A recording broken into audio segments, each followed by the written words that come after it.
Please,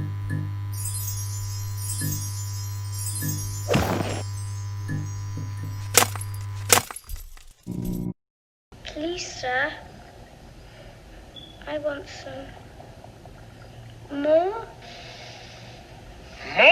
Hello everybody, my name is Nick Starwind and welcome to part 2 of my Scott Pilgrim vs. the World review, where this time we'll be looking at the 2010 game of the same name. If you haven't seen part 1 of my review yet or do not know what Scott Pilgrim is, then check out my video Scott Pilgrim vs. the book on my channel and in the links below, in the corner, or wherever YouTube will decide to put it next.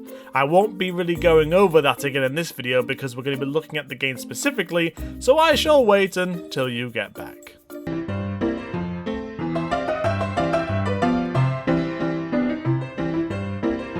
Finished?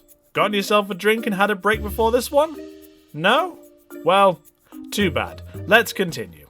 Scott Pilgrim vs. the World, the game, was released the same day as the movie on the PlayStation 3 and Xbox 360 and was created by multiple departments under Ubisoft, with the additional help of Edgar Wright and Brian Lee O'Malley, which for O'Malley must have been heavy going considering he was also creating the final volumes of the comic series and helping with the film's production at the same time, which is even more annoying with how the final product turned out among audiences and critics.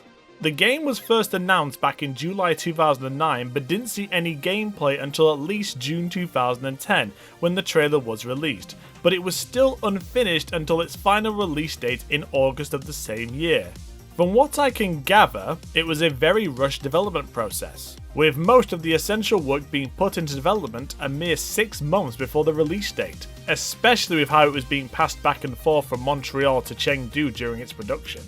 This means during that time they had at least 5 of the 6 books to refer to when developing the look of the game, which separates itself greatly from the film and links more towards the comics, especially in its art design, as Brian Lee O'Malley's character and location designs were used as references for the in-game sprites and stages.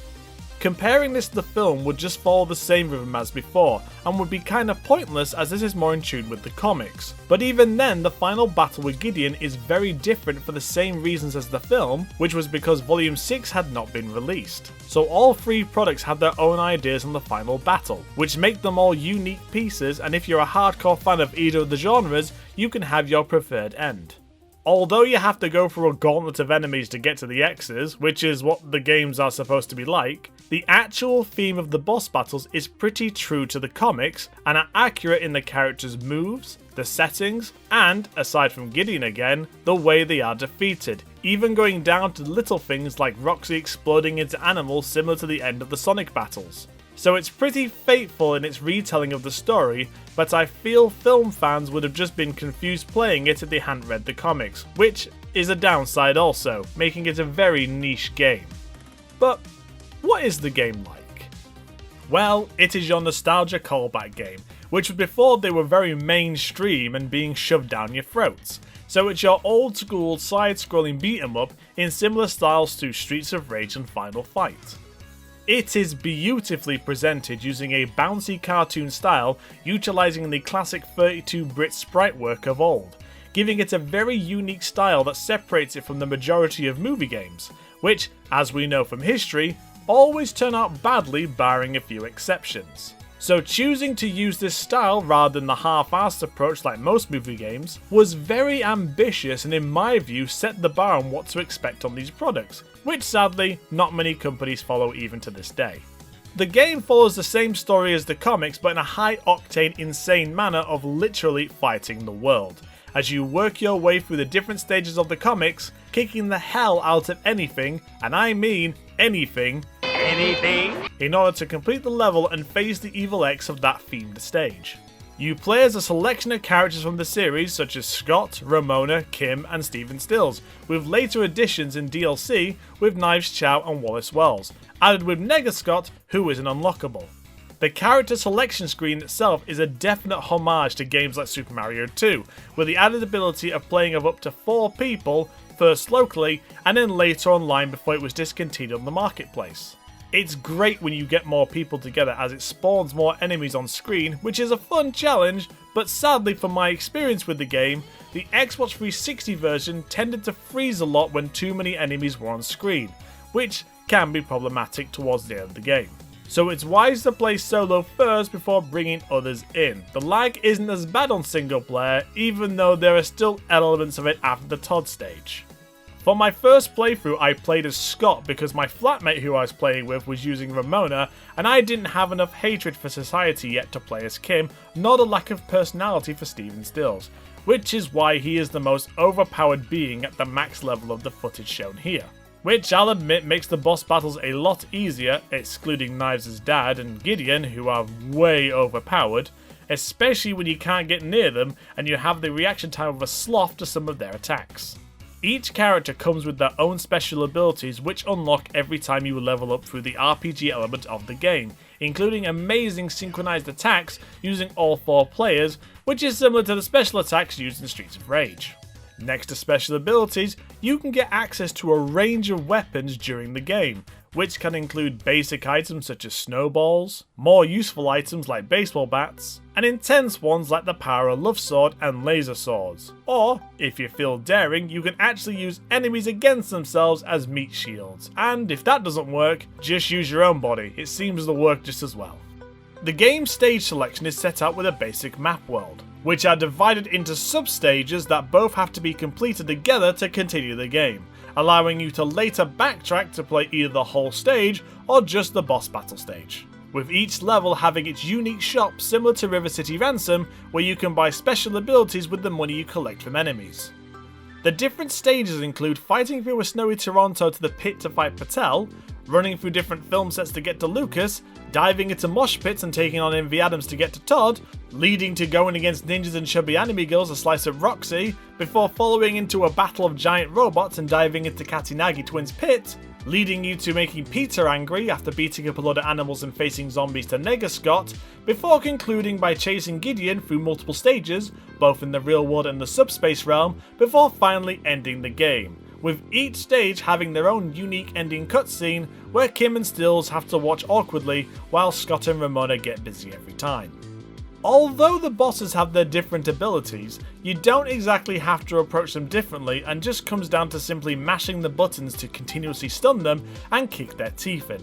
Excluding Giant Gideon, you need the Power of Love Sword for that because it will take forever to beat him with anything else, even at max stats. But then again, it's just bashing the attack button until he goes down. So it doesn't have that much of a learning curve. The real challenge is the enemies on the way, as I often found myself being depleted of my lives and health before I even got to the boss of that stage. All the stages follow a basic go from A to B structure, with sections being locked off to fight a certain selection of enemies, but others may involve different forms of gameplay mechanics which are sometimes fun, but towards the end become incredibly frustrating, especially with platforming, as jumping, in my view, is broken as sometimes you can jump the length of a football pitch 2 inches or on the spot and you will never know which one it will be, as you can't quite get precise accuracy when using the analog stick when this type of game is more suited to a D-pad, which is probably more comfortable when you play on the PlayStation controller rather than the 360 controller. But then again, if you're able to use the D-pad comfortably on either version, then it doesn't really matter which one you play. It's just a pain on the 360 one I found.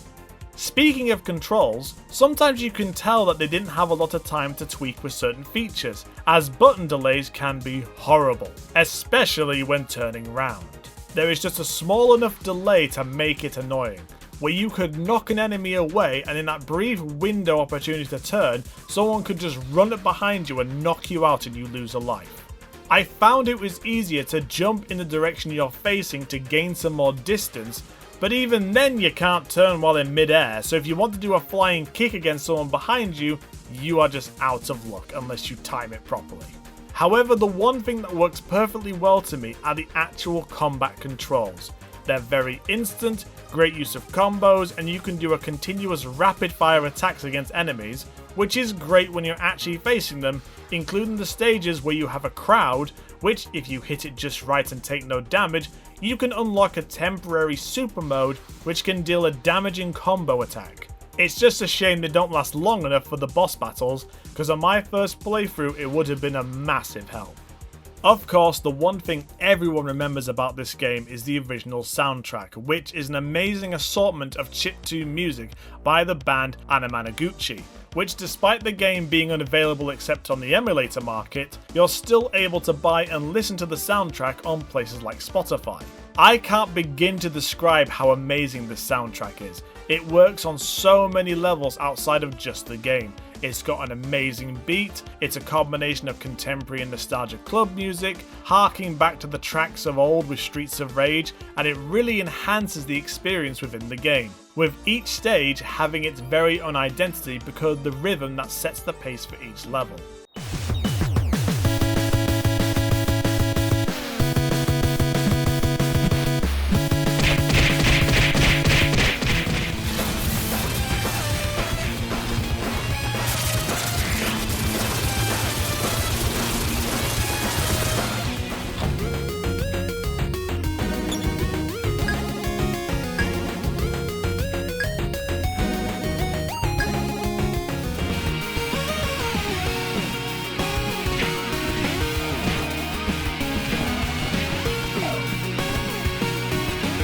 But overall, Scott Pilgrim vs. the World the game is one of those examples of a good video game movie tie-in product that we get so very few of, as I said before. It's challenging, it's beautiful, it has the right difficulty curve that new people to the genre can relax into, and enough to keep the hardcore players coming back for more. Despite it getting quite a mixed reception from different critics, it was named one of the best games of that year and nominated for the best downloadable game of the year as well, but was sadly removed from the market 4 years later, despite receiving by that point 2 DLC expansions and online capability which critics were so hoping for on its initial release. There were rumours about Ubisoft re-releasing it for the 10th anniversary, but nothing has been confirmed, so it's kind of a game that's been lost for the ages. But personally, it's one of my favourites. It's at least in my top 20. If you can get a copy of the game, I would highly recommend it. It has aged since its initial release, but it has certainly been a contributing factor to the return of retro-style games, even with later sequels of games such as River City Girls and Streets of Rage 4. But if you love Scott Pilgrim, get it. You won't regret it. If you want to learn more about the in-depth development of this game, I would highly recommend a video by Yurik Salidbar, as he goes into great detail about its history and production and the numerous people who were behind it.